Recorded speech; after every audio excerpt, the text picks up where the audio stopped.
사사기 7장 5절에 이에 백성을 인도하여 물가에 내려가매 여호와께서 기드온에게 이르시되 무릇 개에 핥는 것 같이 그 혀로 물을 핥는 자는 너는 따로 세우고 또 무릇 무릎을 꿇고 마시는 자도 그 같이 하라 하시더니 손으로 움켜 입에 대고 핥는 자의 수는 300명이요. 결국은 이제 많은 숫자가 왔지요. 싸우겠다고. 그러나 하나님께서 그러나 싸울 준비가 된 사람 딱 가려보니까 300명이에요. 300명. 이 300명은 그러니까 그게 누가 오른쪽을 때리면 왼쪽을 돌려대는 그런 생활을 반사적으로도 할 수 있는 사람.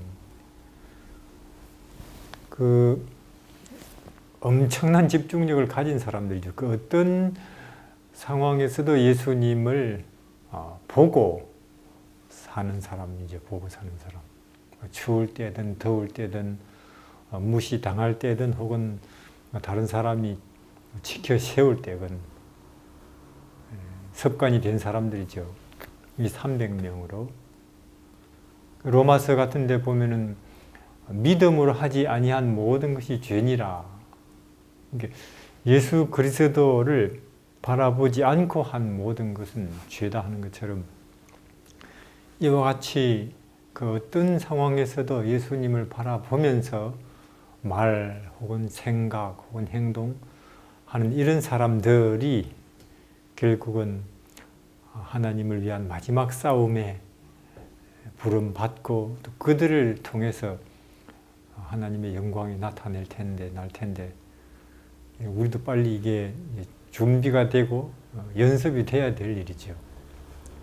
말씀드린 것처럼 다니엘서 2장의 다니엘의 두 친구들 다니엘 그들은 기습적인 공격에도 반사적으로 그러니까 느부갓네살 왕이 꾼 꿈을 지금 너희 박사 계급은 모르니 너희들도 가서 죽어야겠다 하는 그런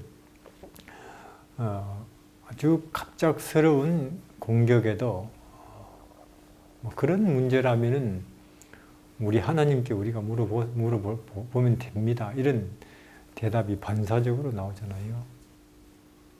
우리가 예수님이 하신 것처럼 40일을 금식하시고 난 그 마당에서도 사람이 떡으로만 사는 것이 아니고 아무리 급한 그런 상황에서도 주께서 가라사대 또 예수님은 이럴 때 이렇게 하시지 않았던가 그런 이제 연습이 충분해지면 하나님께서 그들을 통해서 이 시대에 하나님의 영광을 드러낼 텐데 또 사실은 이건 어떤 면에서 우리가 하늘나라에 가고 혹은 또 옷피고 이런 거 이전에 그렇게 되는 것이 천국이거든요. 구원이고 그렇게 되는 것이 내가 그렇게 찾는 마음의 평화고 자유고 거기로의 초청인데 결국 이제 앵무새 말 가르치는 거하고 같다고 할 수 있겠죠. 천국은 마치 앵무새 말 가르치는 것과 같으니 그러니까 앵무새를 이 새장 속에 동서남북이 훤히 보이는데 넣고는 말 못 가르친대요. 이게 동서남북이 훤히 보이니까 딴 데 보느라고 집중을 안 하죠. 근데 이제 완전히 이 새장을 보자기로 덮어 씌우고 캄캄하게 해놓고 나면은 이제 그 새가 밖에서 들어오는 소리에 완전히 집중한다는 거죠. 그때 안녕하면은 따라서 안녕한다는 겁니다. 그러니까 이 다니엘이 17살 혹은 요셉이 17살 때 하나님께서 그들의 인생에 그냥 보자기를 씌워버린 거예요. 왜냐하면 노예고 종이거든요. 포로고. 포로가 뭐 자기 개성 혹은 종이 뭐 자기 계획 세울 수 없거든요. 그들은 17살 때 오직 이 하나님만 쳐다볼 수밖에 없는 그런 처지에 놓였죠. 종이고 포로니까. 그래서 그들은 참 아주 빨리 하늘을 배워버렸어요. 도 같았죠. 예수 그리스도를 온전히 바라보고 사는 일에 도가 터버렸죠. 그들을 통해서 하나님이 그 시대에 하나님의 뜻이나 영광을 드러냈고,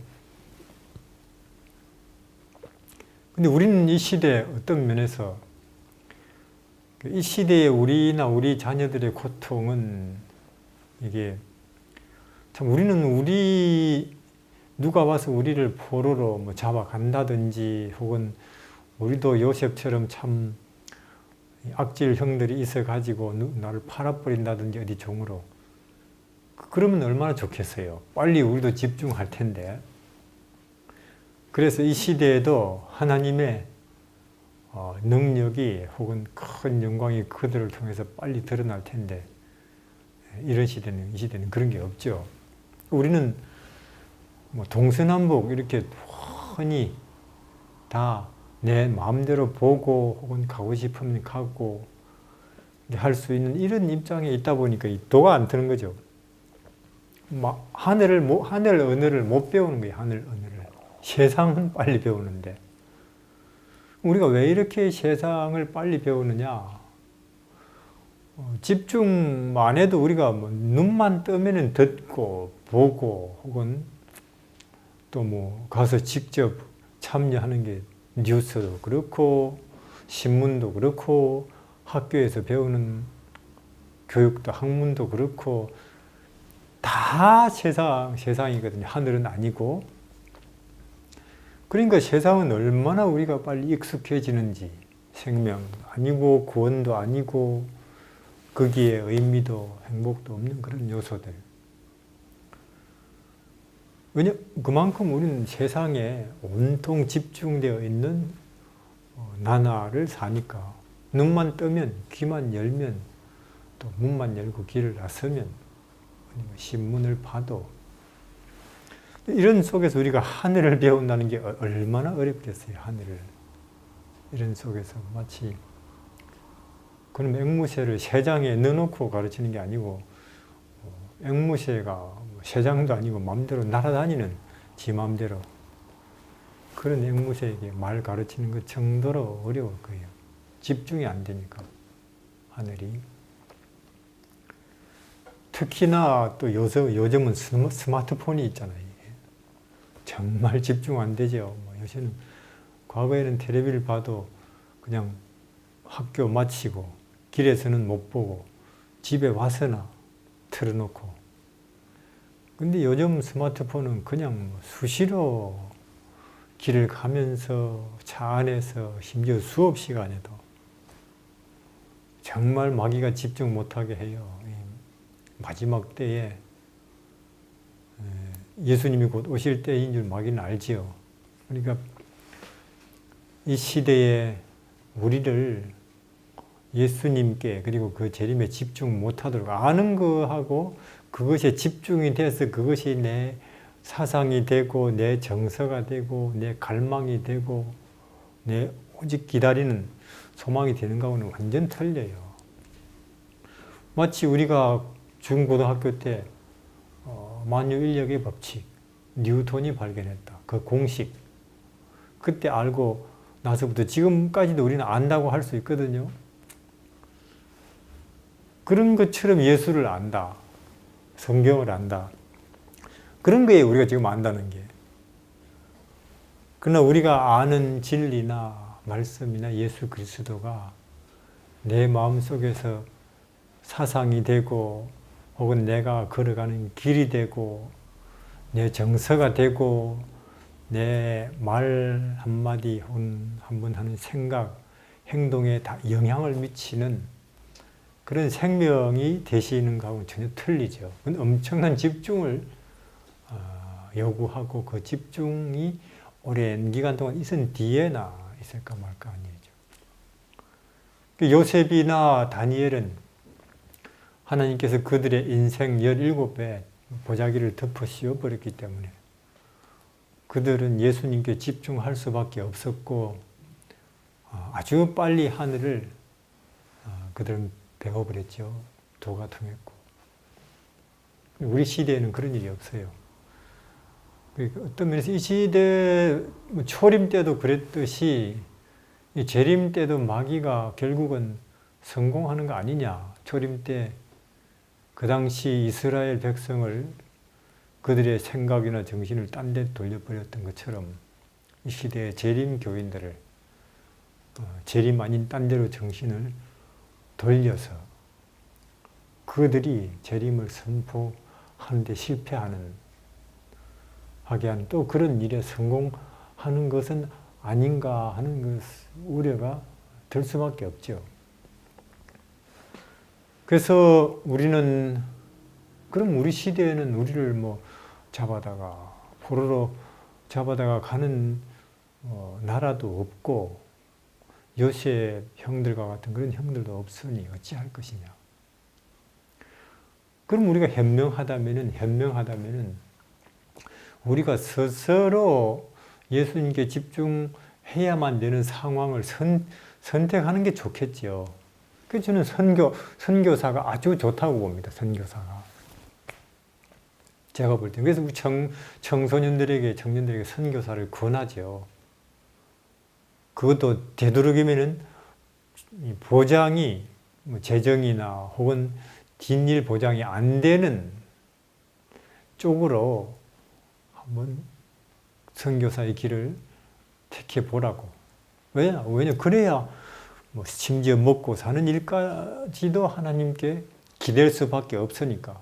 기도할 수밖에 없고 하늘을 바라볼 수밖에 없고 그러다 보면 그가 요셉처럼 다니엘처럼 빨리 자랄 것이고 우리는 어떤 면에서 그를 통해서 하나님의 영광을 보게 될지도 모르죠. 그의 혜택을 입을지도 모른다는 거죠.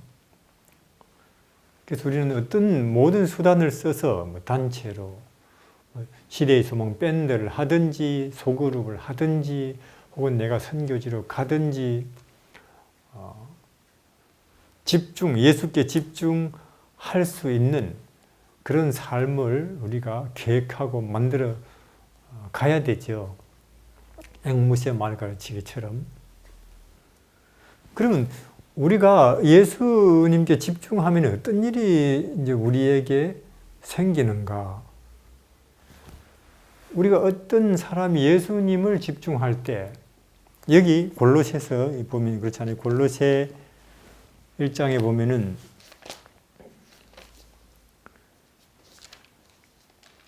제가 읽어드릴게요. 만물이 그에게 창조되되 하늘과 땅에서 보이는 것들과 보이지 않는 것들과 혹은 보좌들이나 주관들이나 정사들이나 군세들이나 만물이 다 그로 말미암아 그를 위하여 창조되었고 그러니까 모든 보이는 것 혹은 또 보이지 않는 모든 것이 하늘에 있는 것, 땅에 있는 것 예수님을 통해서 창조된다. 그리고 예수님을 위해서 창조된다는 것인데 보이는 것들 산이 있고 들, 그 가운데 자라는 나무 그리고 풀과 바다와 그 가운데 물고기 그리고 해와 달, 별들 이 모든 하늘 보이는 것들 하나님이 창조하신 거죠. 예수님이. 어떻게? 우리는 잘 알죠. 말씀으로. 빛이 있으라, 바다 있으라, 산과 들에는 풀도 나무도 나라, 혹은 짐승 있으라. 우주도 다 그렇게 창조하셨을 거예요. 은하수도 모든 하늘에. 그러면 보이지 않는 것들도 예수님을 통해서 창조되기 때문에 혹은 창조되었기 때문에 있다는 것인데 어떤 것들이 보이지 않는 것들인가? 예를 들면 평화, 사랑, 행복, 겸손, 섬김, 인내, 그런 보이지 않는 것들이거든요. 근데 그런 것들도 예수 그리스도를 통해서 창조되었고 지금 창조되고 있다는 것인데, 그럼 그런 보이지 않는 것들은 예수님이 어떻게 창조하시는가, 하나님께서. 그러니까 예수 그리스도의 베들레헴에서부터, 그리고 나사렛, 그리고 겟세마네 혹은 십자가, 사마리아 여인, 그리고 우물가, 이런 그분의 생애의 모든 면면들은 그것을 알고 바라보는 자의 마음속에 또 다른 하나의 창조 작업이라고 봐야 될 거예요. 그러니까 우리가 겸손해라, 혹은 사랑해라, 혹은 평화 있으라, 섬기라, 말씀 한마디 명령한다고 되는 것이 아니잖아요. 그런 것들은. 보이는 것들은 그게 우주건, 혹은 그게 수소 작은 하나의 입작은 말씀으로 그냥 있으라 하면 되는데, 보이지 않는 것들, 그런 것들은 훨씬 더 하나님께서 더 어렵고 또 창조하는 방식이 틀린가 봐요. 그래서 삭개오의 마음속에, 혹은 막달라 마리아의 마음속에 생겨났던 그 변화는 그분의 창조였죠. 그분의 보이지 않는 것을 창조하는 능력이었고, 그래서 그 보이지 않는 것들, 예수 그리스도의 겸손을 바라보는 자의 마음속에 겸손이 창조되고, 예수님의 인내를 바라보는 자의 마음속에 인내가 창조되고, 예수 그리스도의 가난과 낮아짐을 바라보는 자의 마음속에 감사와 만족이 창조되고, 예수님의 섬김의 모습을 바라보는 자의 마음속에 섬김이 창조되죠. 그래서 예수님의 베들레헴이나 혹은 나사렛, 갈릴리 바닷가 혹은 십자가, 이것은 하나의 그분의 또 다른 이 창조 행위라고 봐야 될 거예요. 이 영적인 것들, 정신적인 것들, 가치와 의미적인 요소들을, 그것을 바라보는, 그것을 담을 수 있는 마음이라는 그릇 안에다가 그것을 바라보는 자의 마음에 창조하는 창조 행위라고 봐야 되는 거죠. 그것을 우리가 바라볼 때 그건 앞으로도 계속 그럴 것이고, 그래서 물론 이건 하나의 광합성, 우리가 이 육체적 생명이, 생리적 생명이 에너지 공급을 받게 되려면은 하나님이 하늘에 달아두신 그 태양, 그것 에너지가 계속 들어와서 이 땅에서 광합성에 의해서 감자든지 혹은 쌀이든지 사과 이런 형태로 고정이 되고 그거 먹고 살거든요. 그러니까 이산화탄소와 물, 그리고 햇빛을 재료로 해서 광합성이 일어나듯이 햇빛을 에너지로 해서, 마찬가지로 예수 그리스도는 그분이 하신 말씀대로 나는 의의 태양이다. 즉 영적 태양이다. 내 마음을 비추는, 그러니까 예수 그리스도라는 영적 태양, 진정한 빛이겠죠. 참빛을 우리 사람의 마음에 비추임 받으면 우리 마음에 영적 광합성이 일어나는 메커니즘이 있을 거예요. 우리는 그걸 지금 이 땅의 과학으로는 그것을 어떻게 공식화할 수 없지만 하늘에 가면 그거 보겠지요. 어떻게 그 메커니즘 구조가 어떤지. 그러나 그렇게 하면 그 예수 그리스도를 바라보는 이의 마음속에 포도나무는 광합성을 해서 포도가, 사과는 사과가, 혹은 감자는 광합성을, 재료는 같아요. 물과 이산화탄소를 재료로 햇빛 에너지로서. 그러나 각각 하나님이 그 주신 개성대로 포도, 감자, 사과, 쌀, 하나님께서 우리 각각 인간에게 주신 개성이라는 게 있잖아요. 그 개성에 하나님의 말씀 그리고 기도 이런 것을 가지고 또 예수 그리스도라는 햇빛이 마음에 비칠 때에 우리 그 예수를 바라볼 때에 베들레헴도 좋고 나사렛도 좋고 바라볼 때에 그 개성에 따라서 하나님이 보시기에 참 아름다운 열매들이 생길 수밖에 없죠. 과학이니까. 그래서 예수를 바라보라는 거예요. 그래서 성령의 열매인데 사실상 성령의 열매는 한 개죠. 하나죠. 뭐 인내, 온유, 겸손, 절제, 용감이 아니고 성령의 열매는 오직 예수예요. 그렇잖아요. 예수님이 하신 말씀처럼 진리의 성령이 임하시면 그가 너희에게 나를 증거할 것이요 나를 나타낼 것이요 나를 너희에게 알릴 것이라. 그러니까 예수 그리스도의 증거는 아버지고 성령의 증거는 예수잖아요. 성령의 열매는 오직 예수인데 그것이 때를 따라서 예수님께 생각의 뿌리를 내리고 시냇가에 서 있는 나무처럼 내리고 있는 사람에게는 용감이 필요할 때는 용감이, 인내가 필요할 때는 인내가, 겸손이 필요할 때는 겸손이 그 시대에 따라서 때를 따라서 필요에 따라서 그 예수 안에 있는 열매들이 그 행동이나 모습으로 나타나겠죠. 예를 들면 우리가 지금 다윗처럼 골리앗 앞에 서 있는데도 그 상황에서 겸손, 온유 이런 게 열리면 안 되거든요. 그 상황에서는 용감이 맺혀야 돼요. 용감이. 또 혹은 기드온처럼 기드온이 아까 300명 가지고 이겨버렸거든요. 그리고 이제는 개선하는데 그때 이제 에브라임 지파가 시비 걸죠. 왜 우리 안 데리고 갔어? 사실 오라고 해도 안 와놓고 자기들이. 그때 기드온이 에브라임의 끈물 포도가 우리 므낫세 만물보다 낫지 않느냐. 그 상황에서 용감 내지는 그런 자세를 나타내면 안 되거든요. 그 상황에서는 겸손히. 그래야 분쟁을 종식시키니까.